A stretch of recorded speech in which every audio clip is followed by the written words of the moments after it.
Sir, இந்த அதிமுக பாஜக கூட்டணி ஏற்பட்டதில் இருந்து அந்த 200 தொகுதி என்ற முழக்கம் இப்போது குறைந்து அடுத்த முறை ஆட்சி அமைப்பது உறுதி என்ற அளவுக்கு அது போவதற்கான அந்த காரணம் என்ன சார்? அதிமுக பாஜக கூட்டணி வந்து வலிமையா இருக்குதா ஃபீல் பண்றீங்களா சார்? அந்த 200 தொகுதிங்கிற முழக்கத்தை அதிமுக பாஜக கூட்டணி இருக்கும் பொழுது மொத்தமுள்ள 39 நாடாளுமன்ற தொகுதிகளில் எங்கள் கூட்டணி 38 இடங்களை பிடித்தது. அதே போல சட்டமன்றத்திலே அவர்கள் அதிமுகவை அகற்றிவிட்டு திமுக ஆட்சிக்கு வந்தது. இந்த கூட்டணி பிரிந்த நேரத்தில் 39 தொகுதிகளில் 39லும் நாங்கள் வெற்றி பெற்றோம். இந்த ஒரு தொகுதி வேறுபாடு தான் அப்பொழுது இருந்தது. ஆனால் இப்பொழுது எங்கள் சாதனைகள் எங்களுடைய கூட்டணிக்கு பலம் சேர்க்கும். இந்த கூட்டணி பாஜகவை தமிழகத்தில் நுழையவிட்டால் தமிழர்களின் பண்பாடு சீர்களும் தமிழர்களின் வாழ்வியல் முறை சீர்களும் தமிழர்களின் வளர்ச்சி சீர்களும் என்பதை உணர்ந்து இந்த மக்கள் அவர்களுக்கு எதிராக வாக்களிக்கிறார்கள். தமிழ்நாடு இன்றைக்கு பல துறைகளிலும் முதலிடத்திலே இருக்கிறது. மொத்த உள்நாட்டு உற்பத்தியில் முதலிடத்திலே பங்கு கொடுக்கிறது தமிழ்நாடு. இப்படி எல்லாவற்றிலும் முதலிடத்திலே இருக்கிற தமிழ்நாடு அது மக்களுக்கு நன்றாக தெரியும். ஆனால் இவர்கள் பேசுவது என்பது முதலில் விற்பனை வரியை ஜிஎஸ்டியை எடுத்துவிட்டு மீண்டும் விற்பனை வரியை கொண்டு வர சொல்லுங்கள், தமிழ்நாடு உங்களிடம் நிதியை கேட்காது. இது நாடு முழுவதுக்குமான ஒரு திட்டம் தான் ஜிஎஸ்டி திட்டம். அதுல சில குறைபாடுகள் இருக்கிறது. கரெக்ட். எங்களுக்கு கொடுக்க வேண்டிய நிதியை கொடுக்கணுமா இல்லையா? அவர்களுக்கு உத்தரப்பிரதேசத்துக்கு ₹1 இல்ல மத்திய அரசு கூறக்கூடிய ₹3 கொடுக்குறாங்க, எங்களுக்கு ₹1 27 பைசா கொடுக்குறாங்க. இல்ல அவங்க மத்திய அரசு கூறக்கூடிய காரணம் ஒவ்வொரு மாநிலங்களின் வளர்ச்சி திட்டங்கள் அதன் அடிப்படையில் நாங்கள் தான் வந்து நிதியை ஒதுக்கீடு செய்தோம்.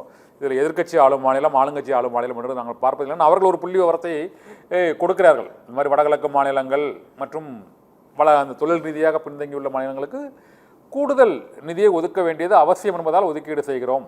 தமிழகம் உள்ளிட்ட கொஞ்சம் வளர்ச்சி அடைந்த அவர்களுடைய ஒன்றிய அரசின் நிதியை கொடுக்க வேண்டியதுதானே.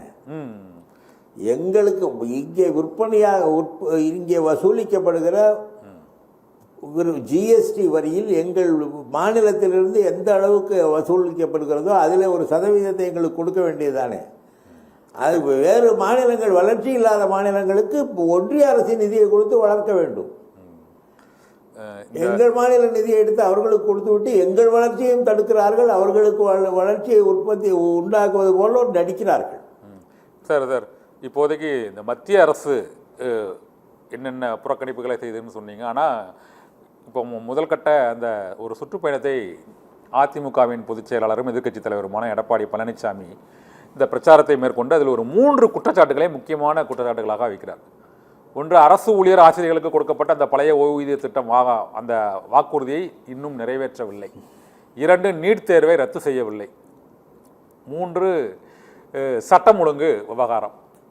இந்த 3 பிரச்சனையும் தான் அவர் முன்வைத்து அனைத்து பிரச்சார கூட்டங்களிலுமே பேசி வருகிறார்.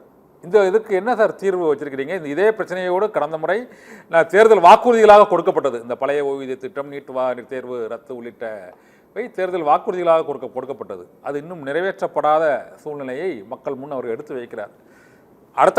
திமுக அடுத்த கட்டமாக பிரச்சாரத்திற்கு களத்திற்கு செல்ல உள்ள நிலையில் இந்த கேள்விகளுக்கு என்ன பதில் கூறப்போகிறது? நீட் தேர்வு தமிழ்நாட்டிலே வந்ததற்கு அடிப்படை காரணமே எடப்பாடி பழனிசாமி தான். ஜெயலலிதா கூட நீட் தேர்வை அனுமதிக்க மாட்டேன் என்று சொன்னார். இவர் நீட் தேர்வை அனுமதித்தவர் அவர்தான், குற்றவாளி அவர். தமிழ்நாட்டு மாணவர்களின் நலனை பற்றி எந்தவித அக்கறையும் இல்லாமல் ஒன்றிய அரசின் கால்களில் விழுந்து அவர்கள் சொல்வதையெல்லாம் கேட்டவர் அவர்.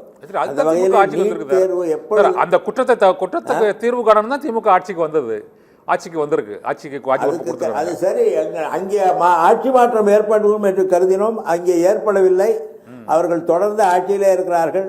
ஏற்கனவே இருந்த ஒரு சட்டத்தையே திருத்தி விட்டார்கள்.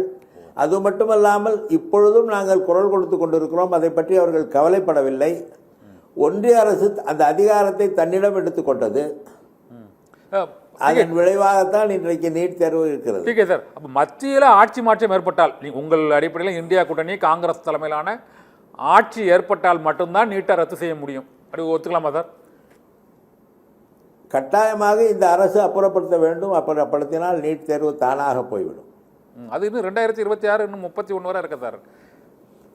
அதான் சொல்கிறேன், இப்போவே அவங்க அடுத்தவங்க தயவில் ஆட்சி நடத்திட்டு இருக்கிறாங்க. கொஞ்சம் மக்கள் புரிந்து கொண்டிருந்தார்கள் என்றால் இது ஆட்சியே அப்புறப்படுத்தப்பட்டிருக்கும். ஆனால் அது நடைபெறவில்லை.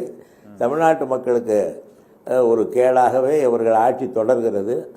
நீட் தேர்வு என்பது இந்தியாவிலேயே மிக அதிக அளவிலே மருத்துவக் கல்லூரிகள் உள்ள தமிழ்நாட்டில் இந்த இடங்களை மற்ற மாநிலத்துக்காரர்களுக்கு பெற்றுத் தருவதற்காகவே இதை அவர்கள் வைத்திருக்கிறார்கள். தமிழ்நாட்டு மாணவர்கள் படிக்க வேண்டும் என்கிற அக்கறை கூட அவர்களுக்கு இல்லை. எல்லா வகையிலும் தமிழர்களை வஞ்சிக்கின்ற அரசாக அது இருக்கிறது. ஓகே. இந்த அதே போல பழைய ஓய்வூதிய திட்டம், போதிய நிதியை அவர்கள் கொடுக்க மறுக்கிறார்கள். நிதி பற்றாக்குறை இருக்கிறது. சொல்லுங்க சொல்லுங்க கேட்குது. இந்த ஜிஎஸ்டி வந்த பிறகு எந்த திட்டத்தையும் செயல்படுத்த முடியவில்லை. சார், பழைய ஓய்வூதிய திட்டம் அமல்படுத்துறதுக்கு ஜிஎஸ்டி அதற்கு காரணம்? பணம் வேணும்ல மக்களுக்கு கொடுக்க. இல்லை, இது இந்த பழைய ஓய்வூதிய திட்டம் தொடர்பாக அண்டை மாநிலங்களான நம்ம கர்நாடகாவில் காங்கிரஸ் ஆட்சி பொறுப்பேற்றோன்னே பழைய ஓய்வூதிய திட்டத்தை கொண்டு வருவதற்கான நடவடிக்கைகளில் ஈடுபட்டிருக்கிறார்கள். அதே போல் இமாச்சல பிரதேசத்தில் அந்த பழைய ஓய்வூதிய திட்டம் கொண்டு வரப்படுகிறது. தமிழ்நாட்டில் ஏன் அது சாத்தியமில்லை? 4.5 ஆண்டுகள் ஆகிவிட்டது. அரசு ஊழியர்கள், ஆசிரியர்கள் போராட்டத்தில் ஈடுபட்டு வருகிறார்கள். இப்போ இடைநிலை ஆசிரியர்கள் கூட அந்த அவர்களுக்கு கொடுத்த ஒரு முக்கியமான வாக்குறுதி, ஆட்சிக்கு வந்தவுடன் அந்த ஒப்பந்த இந்த காலமுறை ஊதியத்தில் பணியாற்றக்கூடிய அந்த இடைநிலை ஆசிரியர்களுக்கு ஒரு 12,000 ஆசிரியர்களுக்கு பணி நியமனம் வழங்கப்படும் என்று தெரிவிக்கப்பட்டது. அவர்களும் தொடர்ந்து போராட்டங்களில் ஈடுபட்டு வருகிறார்கள். நல்ல செய்தி வரும் என்று அமைச்சர் அன்பில் மகேஷ் பொய்யாமொழியும் தெரிவித்திருக்கிறார். ஆனால் அந்த நல்ல செய்தி எப்போது வரப்போகிறது? இந்த பழைய ஓய்வூதிய திட்டம் தொடர்பாக ஏதோ ஒரு குழு அமைக்கப்பட்டிருக்கிறது என்று கூறப்படுகிறது. அந்த குழுவின் நடவடிக்கைகளை விரைவுபடுத்தாமல் இருப்பதற்கு அதற்கெல்லாம் ஜிஎஸ்டி சார் காரணம்? பொதுவாகவே இங்கே நிதி பற்றாக்குறைக்கு ஜிஎஸ்டி தான் காரணம். அதை வைத்து சொல்கிறேன்.